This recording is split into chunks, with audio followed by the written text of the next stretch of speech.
Hello, and welcome into a brand new installment of the Career Competitor Podcast with me, Steve Malla. And as always, we are brought to you by my friends over at CG Sports Network, and we are the show that seeks to light that competitive fire within you in order to jumpstart or optimize your career. And I am extremely excited to be welcoming today Chung Hua to the show, as Katie is a representative of one of my favorite areas, that of the health and fitness industry. And frankly, the best way to describe and explain what Katie does, she's a lifestyle extraordinaire. Now, that's not her official title, of course, but in terms of what it is she's doing, she's a full-time personal trainer based out of Las Vegas, and a lot of her work as well, there's an extension of what she does through her social media accounts as well, where you really start to see and appreciate just the ideology with which she approaches life when it comes to her health and fitness, and provides just some fantastic insight through those mediums, of course. And she's even a podcaster too. And so for me to have a fellow podcaster on the show is always an absolute pleasure, mainly because her sound quality is just fantastic. So always appreciative of that. But in terms of what we're about to get into here, guys, Katie is a competitor by trade, an ice hockey player growing up. I thought it was a field hockey player for some random reason. I have no idea why, and you'll find out that I made that mistake within the interview, but an ice hockey player growing up. So obviously very competitive just by nature. And then in terms of what she's now gone on and built for herself, the authenticity with the work that she does within the health and fitness industry is something for me that it's actually pretty rare. A lot of people within this industry are not necessarily in it for the correct reasons, but fortunately, the little social circle that Katie lives her life within is one that allows her to be reminded of who she is and humbles her through her process enough where she's always, like I said, remaining authentic to her truest self, and that authenticity comes through towards her clients. So obviously, she's incredibly effective at what it is she's doing, and you're just going to love some of the things that she brings to the table here in our conversation. So without any further ado, why don't we just jump right into our conversation with Chung Hua on the Career Competitor Podcast today, and I hope you all enjoy. Hey guys, before we jump into this particular episode, I encourage you to go to careercompetitor.com, where you can conveniently find all of my episodes provided there. You can also connect with me through the website as well. I'd love to hear your thoughts on this particular episode and just hear from you in general. Maybe you or someone you know would be a great candidate to come on the show as well. In the meantime, whatever podcasting platform you're listening to is on, make sure you're subscribed to the show, following us, and of course, leaving us a rating as well. This is paramount, especially if you are listening to us on Apple Podcasts. Take the time just to click the 5th star. I would love a 5-star rating if you don't mind. And it really helps us continue to expand the show. So please take the time to do that. And of course, give us a follow on Instagram, career_competitor. Okay, well, it gives me great pleasure to welcome in Chung Hua to the Career Competitor Podcast. Katie, on this Friday afternoon, how are we doing? I'm great. It's Friday. Waiting for the weekend, finally having that warm weather. I'm loving it. Yeah, absolutely. So tell everyone where we're actually speaking with you from today. In Las Vegas. Las Vegas. Everyone knows Las Vegas. Yes, absolutely. I've spent a couple of weekends there myself, and that's the lesson, right? It's a weekend. It's a weekend only kind of place, usually for visitors. But for you personally, you've been there for quite a while. How long have you been there now? Yeah, I've been here for about 9 years. I left for a year to go to LA, and then I came back. And tell everyone what it is you're doing there, mainly in Vegas at the moment. Well, I'm primarily in the fitness industry. And so right now I'm doing a lot of stuff online, a couple in-person training sessions, but fitness has a very big health and fitness industry, or Las Vegas has a very big health and fitness industry. And so it's just a good hub for me. It's very close to LA. It's very easy to get back home and travel. It's just a good spot to be in. Yeah, absolutely. And I think and this is exactly where I wanted to start, is just the health and fitness industry in general, as someone who's always been in sport, and for you now as someone who's very much paved a career for themselves within the industry. The competitive element that has come as it's just continually exploded year on year, and just when you think it can't grow or have another component to it, it seems to find a way of doing that. How have you found the best I guess, method for yourself to remain true to who you are, true to what the brand is that you're providing in terms of your services? How have you found that way to be specific and individual in what is such a massive, massive thing these days? Well, I'll start with kind of being true to who I am. And I have to give a lot of credit to the people that are in my life, my family, my close friends, my circle, because those people keep you grounded. If you have the right people around you, they're going to push you in the right direction. They're going to not let you get your head too big. They're not going to let you, kind of get this ego, and they keep you humble. So I really have to thank them for most of it, because even jokingly, they're going to make sure that they keep me in check and they keep me true to who I am. So a lot of credit does go towards the circle of people that I have around me.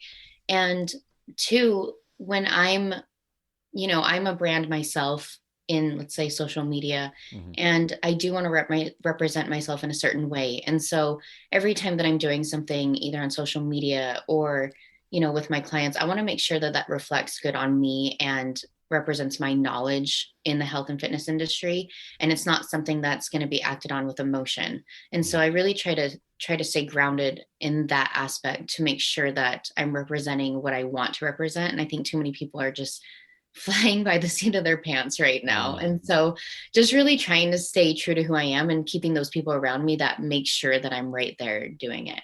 Yeah, I love both of those things, and it's a big part actually of why I connected with you in the first place, because one thing I try to do through my social media is follow people that I feel are true to who I am and have the same sort of beliefs and just system within their life that I want to see, I want to be involved with. And I think when it comes to so much starting with social media, but then making it about the health and fitness industry, like you said, that sort of flying by the seat of their pants, like people just say, well, if they're doing it, I'm doing it. And if they're doing it, I'm doing it. And it's not really about the individual anymore. It's not about what it is true to you as you put it there.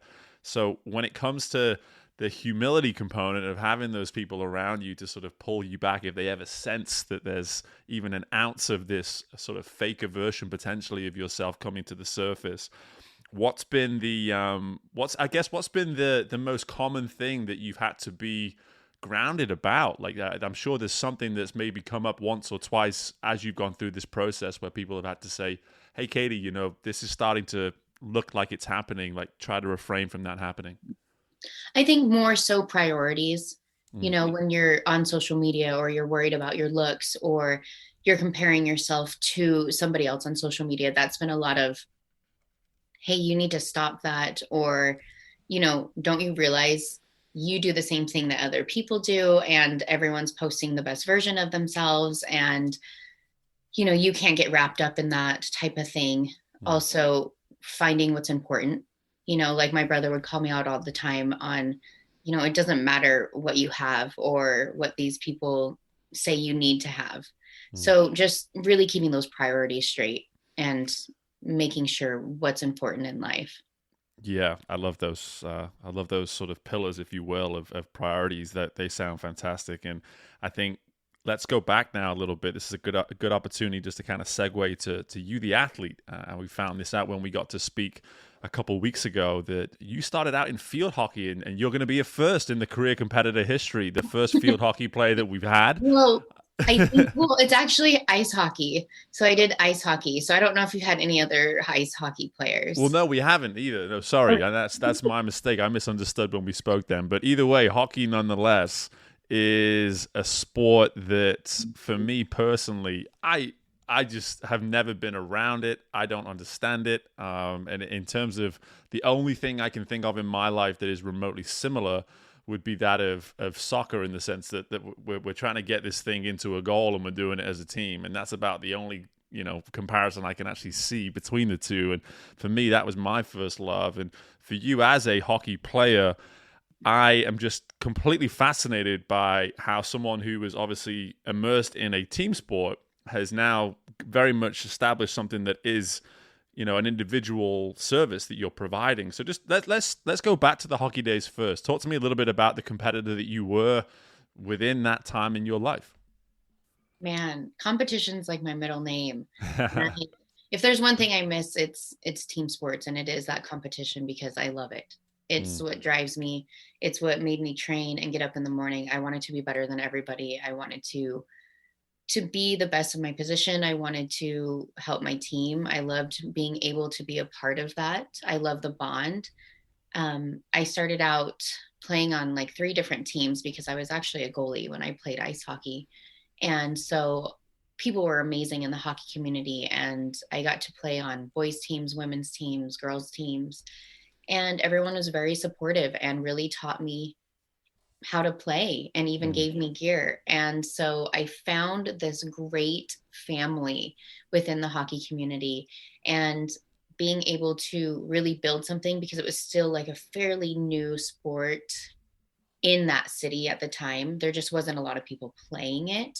mm. It was in other cities, but it was a fairly new hockey program there. And so I was able to grow with the sport and just become a dominant team within the state. And then I was able to go to New York and play on a higher level. And that was just a whole other game, which was just amazing to be able to compete at that level with those girls and seeing the mindset and their competitiveness was something that I really admired as well.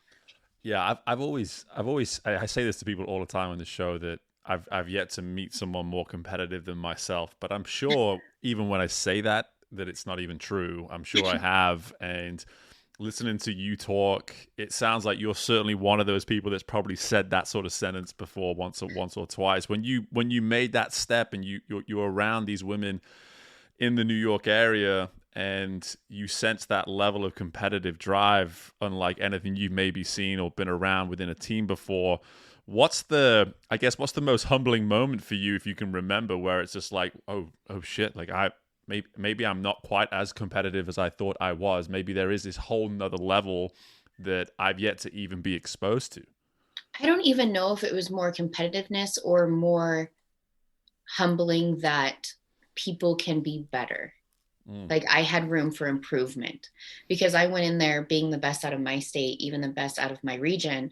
And then I go there and we got our ass kicked a couple times. And being right. a goalie, I mean, that really reflects on you. Sure. And so it was more being able to swallow that pill of being like, wow, well, I have a lot of room to get better. Mm, And so it wasn't necessarily competitiveness, it was more like humbling and realizing that I needed to push more. And so it yeah. was more competitiveness within myself and trying to prove that I was better than what has reflected. Mm, But seeing these girls, they just loved it and mm. that was their life and I honestly felt like I was at home. Yeah, I love that realization of hey, I need to get better, but then the competitive fire just immediately gets lit from within. It's not an external thing. It's right inside of you. And for us on this show, it's so much of what we're about is because that, and this is a belief that I've said from the very first episode is, listen, if we can light that competitive fire, we can then find our optimal standards in what we do, whatever it is we're trying to go and pursue. And it sounds like that was certainly the case with you as a hockey player, that this competitive fire was lit. And now, oh, here I go. Like I'm now going to start to try and embrace this process of trying to get to these next levels within my hockey career. And that's fantastic. Any fun stories? I guess. I mean, it's a brutal sport. I do know that. I don't know whether the ladies remove the gloves and fight the same way the Oh, guys do at times. But any sort of yeah. brutal stories that maybe Well, a little physical? one of the funniest stories, and it wasn't really funny, but we did get into a huge fight. Mm, And I say we, but I really didn't because I was on the other side of the rink. But we had gotten into just a full on brawl. And I'm at the net wondering, I like started skating over, like, do I go? Do I join? Like, how does this work? Am I supposed to mm, go skate and find the other goalie? So the girls start fighting and then they break it up. And our coach was so mad that we skated. And our practices were 2 hours long every day when mm. I lived in New York. Like you skated 2 hours. The entire 7 days we skated, skating drills. Like that's it. Lines, everything for Mm. 2 hours, killed us, hop benches. And that just so happened to be the time that the US Women's Olympic team was visiting because I used to skate on Wow. the 1980 rink. So they would show up every other day just to like check out our practice. Mm. And all we would be doing is skating lines because we were in so much trouble. And I just remember them asking, like, hey, what'd you guys do? Is this all you do? You just skate lines? And no, we're getting reprimanded. Right. So, but that was pretty much it. The girls don't fight as much because, in men's hockey, there's actually a strategy to having a goon on your team. Mm. And so, they'll pick fights or they'll intimidate players. And that just isn't a part of the women's hockey game. Yeah, yeah. It's always been a part that I've frankly just have no understanding of whatsoever. Is I'm just when I do catch some hockey on TV and these guys' gloves are off and they start fighting, I'm like, I don't understand. They're just having a fight in the middle of a game. But for me, I was always one of those guys growing up playing soccer in England, but at the same time, it felt like it was less planned. These seem like they're really staged at times. But it's interesting to hear there's an element of strategy involved with this sort of stuff. But we could probably talk about that sort of stuff for a while. But anyway, I want to bring this back now to the present day and getting this sense of you, the competitor, as an athlete. Here you are now steering a company, a fitness service in what you're doing today. Tell everyone a little bit about the service that you're actually providing now. Yeah, well, originally, I mean, before social media, you had a lot of personal training, a lot of one-on-one.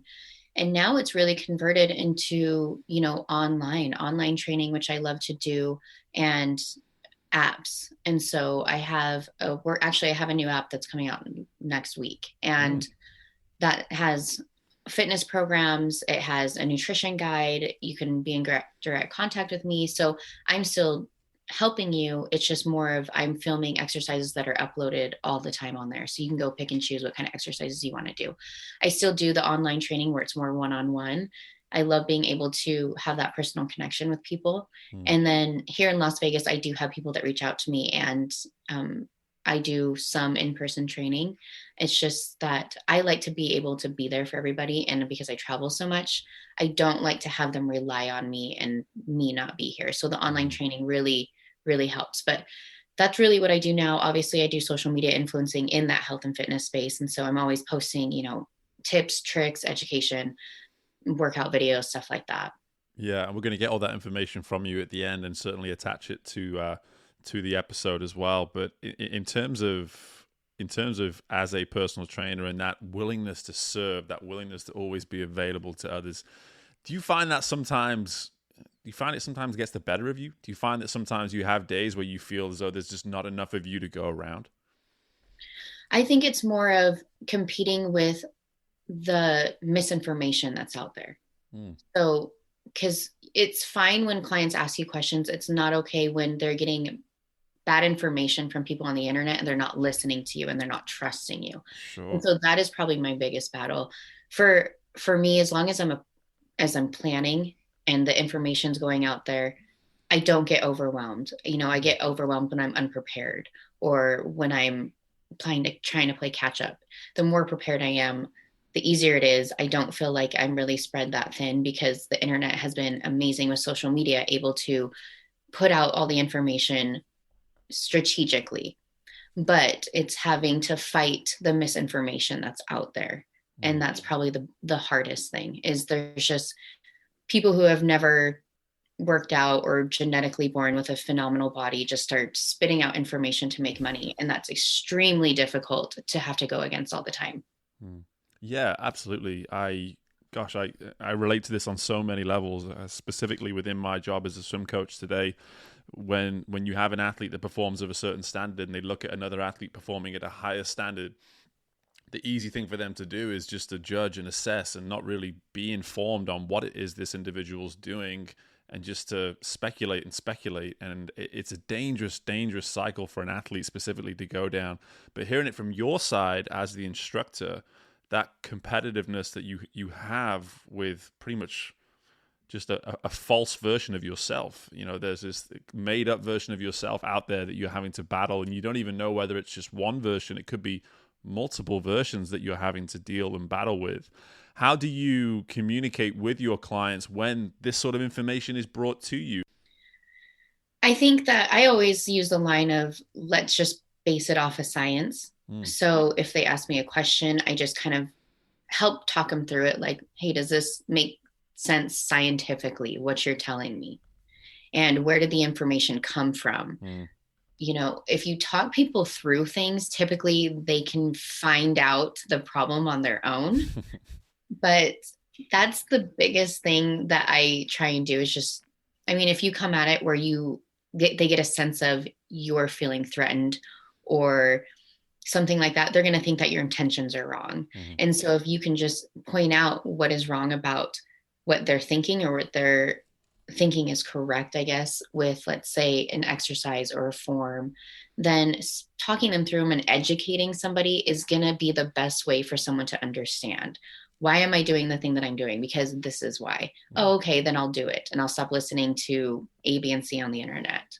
Yeah, that's a lot about that I love, specifically emphasizing that you're not feeling, well, allowing the perception to be seen that you're not feeling threatened by the situation is so powerful for anybody who is a client of yours, because it would be one thing if you were spitting out all this science, but the whole time you're doing it, you're frantically flying through textbooks and trying to find anything that will confirm your theories. But when you're doing it with that composure, that reassurance of, hey, this is what I'm providing here is true. This is the truth. This is the science. This is the rational approach to what we're going to need to do for you to see the improvements.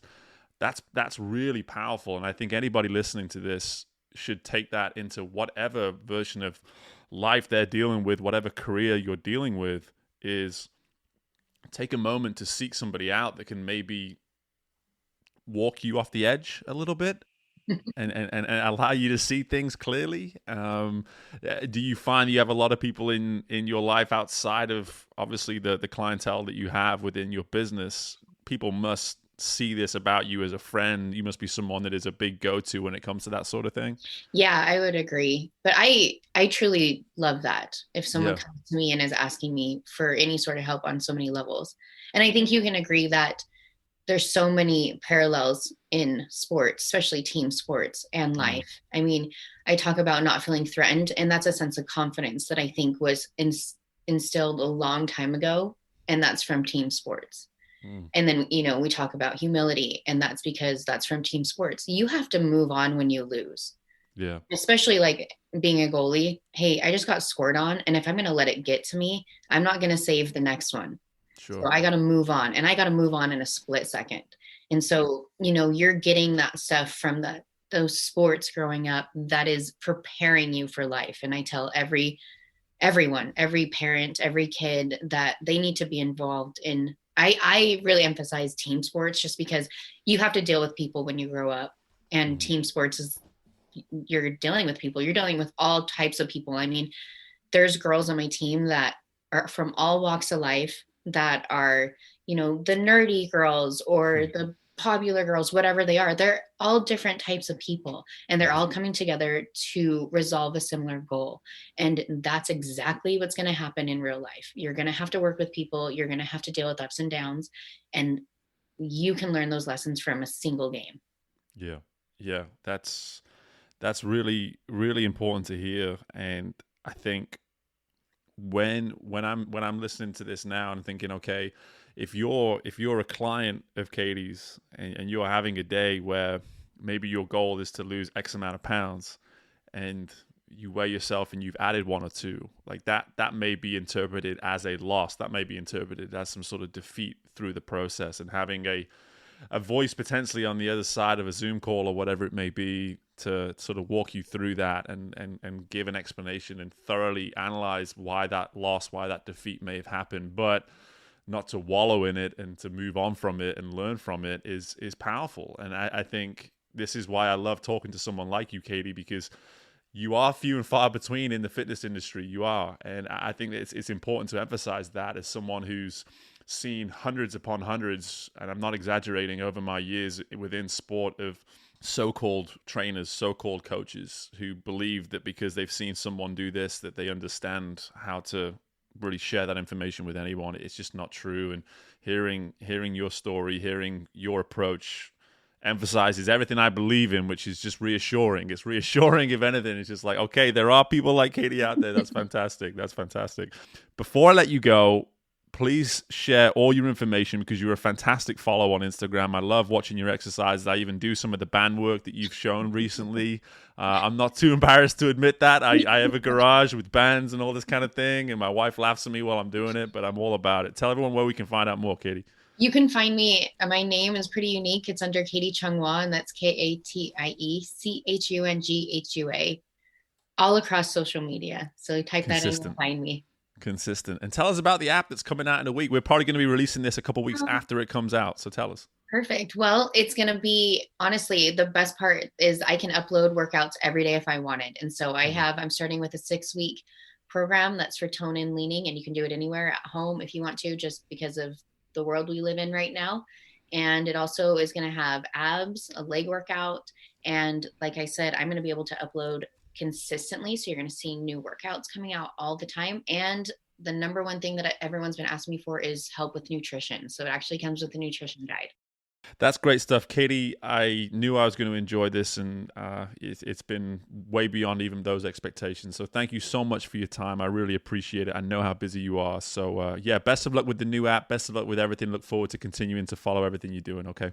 Thank you so much. And my thanks again to Katie for joining us on the show today. And as I said at the outset, it was going to be worth your time. Just a fantastic discussion.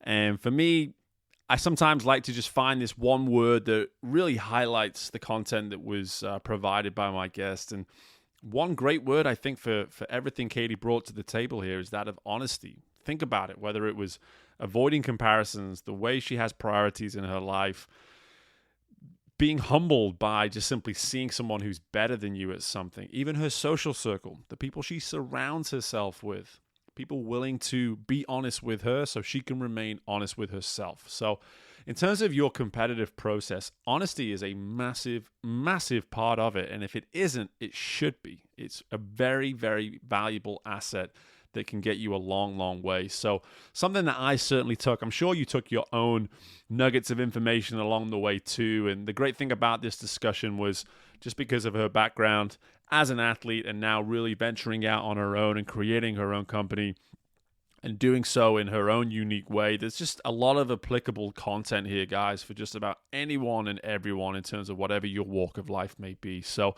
really good stuff. And again, as we mentioned there at the closing of the interview, make sure you're giving her a follow. Katie Chung Hua on Instagram. Her name is spelt on your phone right now as you're listening to this episode or whatever device you're listening to me on.